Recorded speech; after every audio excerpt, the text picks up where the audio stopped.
আপনারা সব ATN news দেখছেন। আমন্ত্রণ জানাচ্ছি Kazi and Kazi tea presents happening পয়েন্টের আজকের আয়োজনে। সঞ্চালনায় আছি আমি জান্নাতুল ফিরদাউস কবিতা। বাংলাদেশের রাজনীতিতে আবারও নির্বাচনকে ঘিরে আস্তে আস্তে কিন্তু উত্তেজনা সৃষ্টি হচ্ছে। সব রাজনৈতিক পক্ষই অভিযোগের তীর ছুড়ছে নির্বাচন কমিশনের দিকে।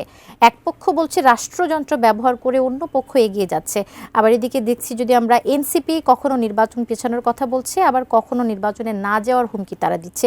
একটা দোদুল্যমান অবস্থান বোঝা যাচ্ছে আসলে।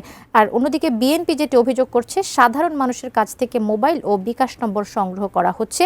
আর যদি বলি জামাত ইসলাম, তারা যেটি অভিযোগ করছে একটি দলের প্রধান পাচ্ছেন ভিআইপি প্রোটোকল। এর মধ্যেই নির্বাচন কমিশনের সিদ্ধান্ত নিয়ে প্রশ্ন উঠছে ঋণ খেলাপি ও ডুয়েল সিটিজেনদের বিষয়ে আপত্তি, কিন্তু বাস্তবায়ন কতটা?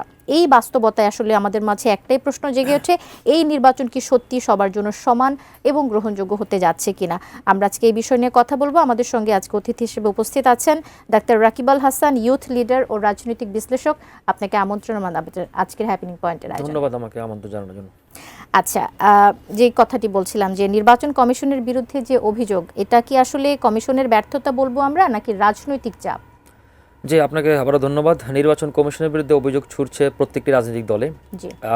এর দুটি কারণ। একটি কারণ হচ্ছে কি এই নির্বাচন কমিশন অত্যন্ত দুর্বল, এবং এই নির্বাচন কমিশন ঘটনার পর থেকে আজ পর্যন্ত ১.৫ বছরেই ৫ই আগস্টে গণঅভ্যুত্থানের পরবর্তী সময় যে নির্বাচন কমিশন গঠিত হয়েছিল, তারপরে আজকে পর্যন্ত এখনও পর্যন্ত তার কোনো পরীক্ষা দিতে হয়নি। নির্বাচনী তার কোনো প্রি টেস্ট কোনো এক্সাম নাই, সরাসরি সেই ফাইনাল খেলায় নেমেছে। তো ওই জন্য তার আসলে ফিটনেস টেস্ট কতটুকু সেটা আমরা জানি না। তার চেয়ে বড় কথা হচ্ছে কি আপনার যখন তফসিল ঘোষণা হয়ে যায় তখন সংবিধানের ১১৮ থেকে ১২১ ধারা অনুযায়ী সর্বময় ক্ষমতার অধিকারী ইসি, কিন্তু ইসি সেখানেও তার দুর্বলতা বারবার প্রকাশ করতেছে। এবং তার চেয়ে বড় কথা হচ্ছে কি আপনার আইনশৃঙ্খলা পরিস্থিতি নিয়ে যে মানুষ সবচেয়ে বেশি উদ্বিগ্ন, ভোটাররা, প্রার্থীরা, রাজনৈতিক দলগুলো, জনসাধারণ সকলেই, এবং সেটারও জন্য তারা কী লেভেলের প্রোটেক্টিভ মেজার নিয়েছে কিংবা কতটুকু আইন শৃঙ্খলা পরিস্থিতি উন্নতি করতে পেরেছে, সেটা তার কারণে হচ্ছে কি এই নির্বাচন কমিশনের দিকে বারবারই সবাই আস্থাহীনতার দিকে ঝুঁকছে। এটা একটা কারণ। আর রাজনীতি চাপ বলতে গেলে সেটা হচ্ছে কি ধরুন নির্বাচন ১২ ফেব্রুয়ারি নির্বাচন হচ্ছে, এটা এখনও মেন্টালি অনেক রাজনৈতিক দল বা অনেক পক্ষই এখনও মানতে রাজি না। এই কারণেই তারা হচ্ছে কি নির্বাচন কমিশনের উপরে অযাচিত বিভিন্ন চাপ নানা সময়ে প্রয়োগ করতেছে। তো দুটো মিলিয়ে আসলে নির্বাচন কমিশন আসলে একটা বেহাল অবস্থার মধ্যে রয়েছে। আচ্ছা, ঋণ খেলাপি এবং ডুয়েল সিটিজেনদের বিষয়ে একটু আপনার কাছ থেকে জানতে চাই, এটা নিয়ে আসলে আপনার মন্তব্য। আচ্ছা, ওকে, আপনি খুব একটা এই মুহূর্তে খুব বার্নিং কোশ্চেন যে ডুয়েল সিটিজেনশিপ এবং হচ্ছে দ্বৈত নাগরিকত্ব। আমি শুরুতে আপনার দ্বৈত নাগরিকত্ব বিষয়টি বলি। বাংলাদেশের সংবিধানের ৬৪-র ২ ধারা অনুযায়ী রয়েছে যে যদি কেউ দ্বৈত নাগরিকত্ব থাকে তাহলে সে বাংলাদেশে কোনো সংসদ নির্বাচনেও পার্টিসিপেট করতে পারবে না। কিন্তু স্থানীয় নির্বাচনে কীভাবে পার্টিসিপেট করতে পারবে কি করবে না এই নিয়ে কোনো সুনির্দিষ্ট নাই, কিন্তু আমরা যতটুকু জানি স্থানীয় নির্বাচনে অংশগ্রহণ করতে পারে। এখন আমার কোশ্চেন হচ্ছে এক্ষেত্রে তাদের যুক্তি হচ্ছে যে যারা সংসদ নির্বাচনে পার্টিসিপেট করে তারা হচ্ছে দেশের আইন তৈরি করে, আর স্থানীয় সরকার নির্বাচন যারা পার্টিসিপেট করে তারা উন্নয়নমূলক কাজে অংশগ্রহণ করে থাকে।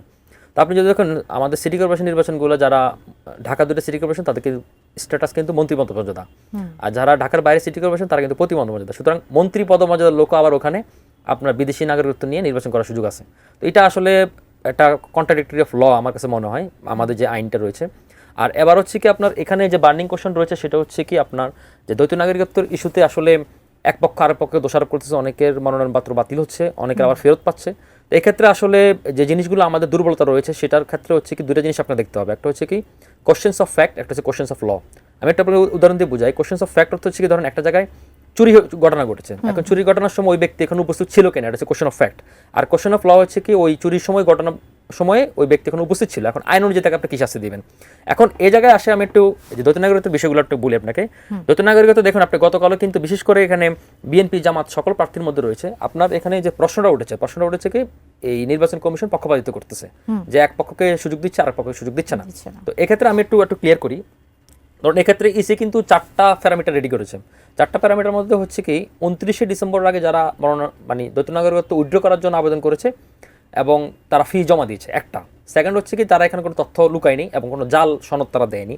তৃতীয়ত হচ্ছে যারা আবেদন করেছে যে আবেদনটা অগ্রহণযোগ্য। আর চতুর্থ হচ্ছে কি তারা যে অ্যাপ্লাইটা করেছে সেই অ্যাপ্লাইটা একটা প্রসেসের মধ্যে রয়েছে, তাদের দিক থেকে কোনো কিছু ঘাটতি নেই। এখন এই 4টা যারা মেনেছে তাদেরগুলো কিন্তু ফেরত আসছে, যারা মানেনি তাদেরগুলো ফেরত আসেনি। এখন এক্ষেত্রে আরও অনেকগুলো কন্ট্রাডিক্টরি ল রয়েছে। সেক্ষেত্রে হচ্ছে ধরুন আপনি যদি ব্রিটিশ নাগরিকত্ব অ্যাক্ট যেটা 1921 সালে 12 ধারা অনুযায়ী, সেটা অত্যন্ত একটা জটিল প্রক্রিয়া এবং পৃথিবীতে অনেক দেশে আপনি প্রার্থীরা জমা দিয়েছে কিন্তু এখনও পরিবর্তিত ফিডব্যাক এখন আসেনি বা সার্টিফিকেটটা আসেনি। তো যারা এখানে আপিল করেছে তাদের অভিযোগ হচ্ছে তারা এখনো সেই সার্টিফিকেটটা দেখাতে পারেনি। তো এক্ষেত্রে আমি মনে করবো যে এখানে ইসি, প্রার্থী, রাজনৈতিক দলগুলো সকলেরই একটা গাফলিতির জায়গা ছিল, যার কারণে এই প্রশ্নগুলো তুলতেছে। এগুলো আপনার দ্বৈত নাগরিকত্বের ইস্যুটা। এবার আসে আপনার ঋণ খেলাপের ইস্যু। ঋণ খেলাপের ইস্যু হচ্ছে বাংলাদেশের সংবিধানের ৬৬(২) ক ধারা অনুযায়ী রয়েছে, কোনো ব্যক্তি যদি ঋণ খেলাপি হয় তাহলে সে সংসদ নির্বাচনে বা কোনো নির্বাচনে সে অংশগ্রহণ করতে পারবে না। তো এক্ষেত্রে হচ্ছে কি তারা তথ্য গোপন করেছে বা তথ্য জালিয়াতি করেছে।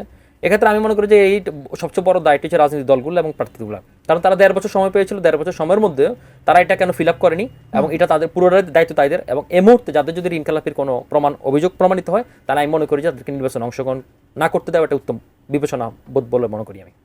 আচ্ছা, ঠিক আছে। আচ্ছা, কমিশন কি সত্যি সব দলের জন্য সমান মাঠ নিশ্চিত করতে পেরেছে?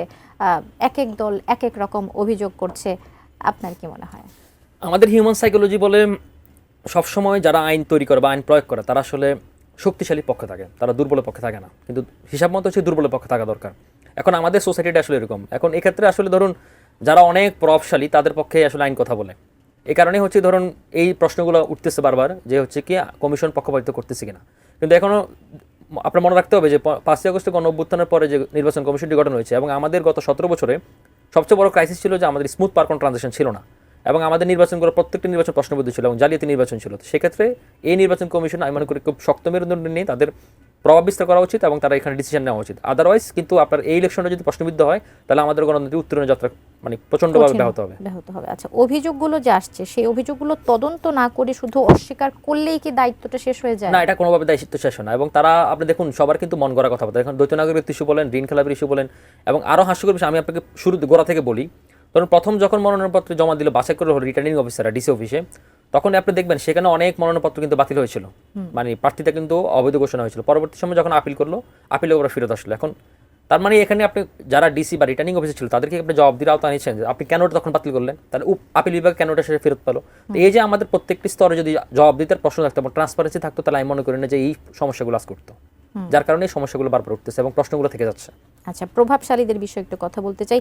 প্রভাবশালীরা সবসময় আইনের ঊর্ধ্বে থেকে যাচ্ছে, এবারও কি তাই হচ্ছে? কিছুটা থেকে যাচ্ছে, এবং এটা শেষ পর্যন্ত আমরা জানি না পরিস্থিতি কোন দিকে যায়। এবং আমার কাছে একটা আশঙ্কা হচ্ছে কি, ধরুন আপনার গতকালও ২১ প্রার্থীর মধ্যে ৩ জন মন্তব্য পেয়েছে, আর ১৮ জন সম্ভবত বাকি রয়েছে। তবে যেটা বলা হচ্ছে যে কোনো একটা নির্দিষ্ট দলের পক্ষেই বলা হচ্ছে যে ওই দলের প্রার্থীরাই পেয়ে যাচ্ছে, বিষয়টা আসলে সত্য না। যেমন আমি দ্বৈত নাগরিকত্ব ইস্যুতে বলি, বিএনপির পক্ষ থেকে জনাব আব্দুল আল মিন্টু এবং জনাব ফাহিম চৌধুরী পেয়েছেন।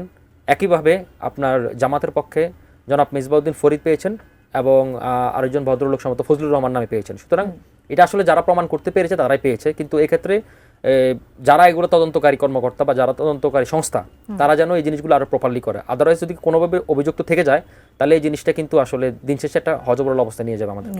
আচ্ছা, নির্বাচন কমিশনকে আইন প্রয়োগে কঠোর নাকি নির্বাচিতভাবে নমনীয়, প্রশ্নটার উত্তর আমরা নিব, তবে আমাদের একটা বিরতির সময় হয়েছে। দর্শক আমাদের সঙ্গে থাকুন, হ্যাপেনিং পয়েন্টের আয়োজনে আছি, অতিথিকে সাথে নিয়ে আবারও ফিরে আসছি এই আলোচনায়।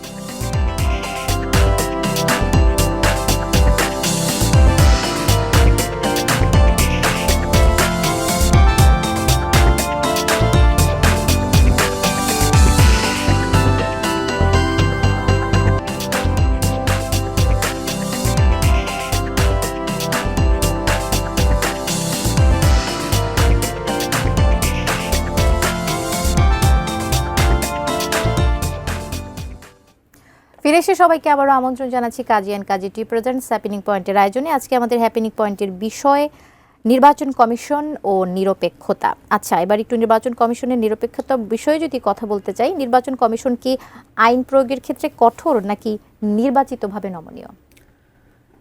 এটা খুব জটিল প্রশ্ন আসলে। নির্বাচিত এখনও তো আসলে দেখুন, আজকে 19 তারিখ, আজকে তো প্রার্থিতা প্রত্যাহারের সর্বশেষ দিন।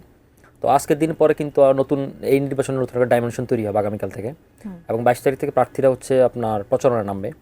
তো ইতিমধ্যে আমরা দেখেছি বিভিন্ন জায়গায় তারা হচ্ছে সবুজ করেছে প্রার্থীদের প্রচারণার ক্ষেত্রে, কারণ আপনি জানেন অফিসিয়ালি প্রার্থীতা প্রচারের আগ পর্যন্ত আনঅফিসিয়ালি কেউ প্রচার করতে পারে না অলরেডি, এবং হ্যাঁ এবং না এর পক্ষে প্রচার করার জন্যই এনসিপি সম্ভবত 2 জন নেতাকে তারা শোকজ করেছে, বিএনপির অনেক নেতাকে শোকজ করেছে, জামাতের অনেক নেতাকে শোকজ করেছে। তো এখন পর্যন্ত আসলে মানে আমি তার সক্ষমতা নিয়ে সবচেয়ে বড় প্রশ্ন তুলি। আর সেকেন্ড কোশ্চেন হচ্ছে কি, প্রার্থীরা যখন প্রচারে যাবে তার ফোন হচ্ছে কি আপনার নানা ধরনের বিশৃঙ্খলা তৈরি হবে, নানা ধরনের নৈরাজ্য সৃষ্টি হবে, অনেকে করার চেষ্টা করবে।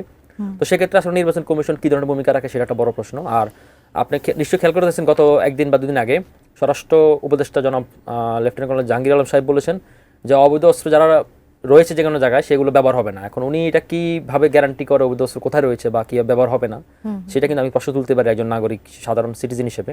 তো সেক্ষেত্রে আমাদের আসলে সবচেয়ে পাবলিক সবচেয়ে বড় কনসার্ন, একজন সাধারণ মানুষ প্রার্থী এবং ভোটারের সবচেয়ে বড় কনসার্ন আইন শৃঙ্খলা পরিস্থিতি এবং নিরাপত্তা, এবং সেটা যদি আপনার বিঘ্নিত হয় তাহলে কিন্তু নির্বাচনের পরিবেশটা আসলে বিঘ্নিত হবে। তো সুতরাং আমি মনে করি যে সরকারের কিংবা এবং ইসিকে, মানে দুই পক্ষকে, এবং শুধু তাই নয়, পলিটিক্যাল পার্টিগুলোকে এখানে পার্টিসিপেট করা উচিত, কারণ এটা আসলে এককভাবে পারবে না কেউই। এটা আসলে সব সম্মিলিত একটা টিম ওয়ার্ক হওয়া উচিত, এবং টিম ওয়ার্কের মাধ্যমে আমি মনে করি একটা ভালো নির্বাচন যে সরকার প্রতিশ্রুতিবদ্ধ ইতিহাসে সারা নির্বাচন দেওয়ার জন্য, সেটা আমি আশা করি তখন তারা বাস্তবায়ন করতে পারবে। আদারওয়াইজ এটা খুবই ডিফিকাল্ট তাদের জন্য। আপনার কাছে কি মনে হচ্ছে যে দেশের আইন শৃঙ্খলা পরিস্থিতি ঠিক নির্বাচনের আগ মুহূর্তে, এই মুহূর্তটার কথা যদি বলি, সব ঠিকঠাক আছে বা আইন শৃঙ্খলা পরিস্থিতি নিয়ন্ত্রণে আছে?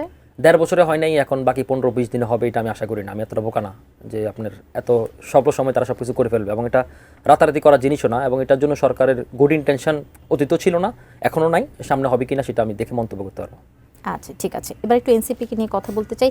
এনসিপি কি কৌশলগত কারণে নির্বাচন পেছানোর কিংবা নির্বাচন বয়কটের কথা বলছে নাকি অন্য কিছু? আসলে দেখুন, এনসিপির আসলে রাজনীতিক যে ভ্যালুটা, সেই ভ্যালুটা আসলে এখন আর নাই বাস্তবিক অর্থে। এটা হচ্ছে গ্রাউন্ড রিয়েলিটির কথা, দুর্ভাগ্যজনকভাবে এটা সত্য।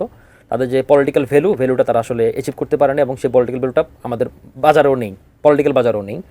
তো সেক্ষেত্রে আসলে ধরুন তারা একবার এক কথা বলেছে, তাদের অতীত ইতিহাস আমি টানতে চাই না, সর্বশেষ তারা জামাতের সাথে জোটে গিয়েছে এবং তারা 30টি আসনে প্রতিদ্বন্দ্বিতা করবে, এবং তাদের প্রত্যেকটি জায়গায় তাদের দোদুল্যমান। আপনি দেখুন, তারা কিন্তু জুলাই সনদে সাইন করেনি, এখন কিন্তু সাইন করেনি, কিন্তু অথচ কিন্তু হ্যাঁ বা কিংবা নায়ের পক্ষে তারা প্রচারণা চালাচ্ছে।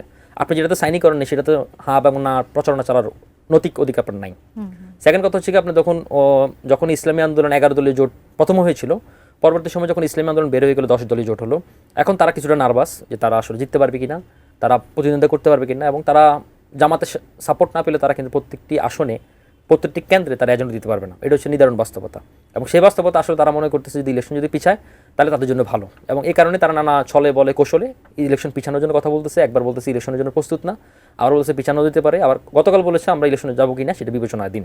তো এক্ষেত্রে আমি মনে করি যে শেষ মুহূর্তে এমন হতে পারে, এটা আমার একটা আশঙ্কা, এমন হতে পারে তারা কোনো একটা উছিলা ছুতা ধরে তারা শেষ মুহূর্তে ইলেকশন বয়কট করতে পারে। আচ্ছা, তাদের যে দোদুল্যমান অবস্থা, এটা কি আসলে ভোটারদেরকে কিছুটা বিভ্রান্ত করছে না? হ্যাঁ, ডেফিনেটলি এটা শুধু ভোটারদেরকে বিভ্রান্ত করতেছে, এটা সকলকে বিভ্রান্ত করতেছে, এটা মিডিয়াকে বিভ্রান্ত করতেছে, আমাদেরকে বিভ্রান্ত করতেছে, সকলকে বিভ্রান্ত করতেছে, এবং সবার মধ্যে একটা প্রশ্ন বারবারই উঠতেছে যে ইলেকশন আদৌ হবে কিনা। ইলেকশন দিন কয়েক বাকি, সেক্ষেত্রেও মানুষ এখনো প্রশ্ন করছে ইলেকশন হবে কিনা, আদৌ ইলেকশন হবে কিনা, এবং সেই ফিলিংসটা কিন্তু আসলে মানুষের মধ্যে ছড়িয়ে যাচ্ছে না।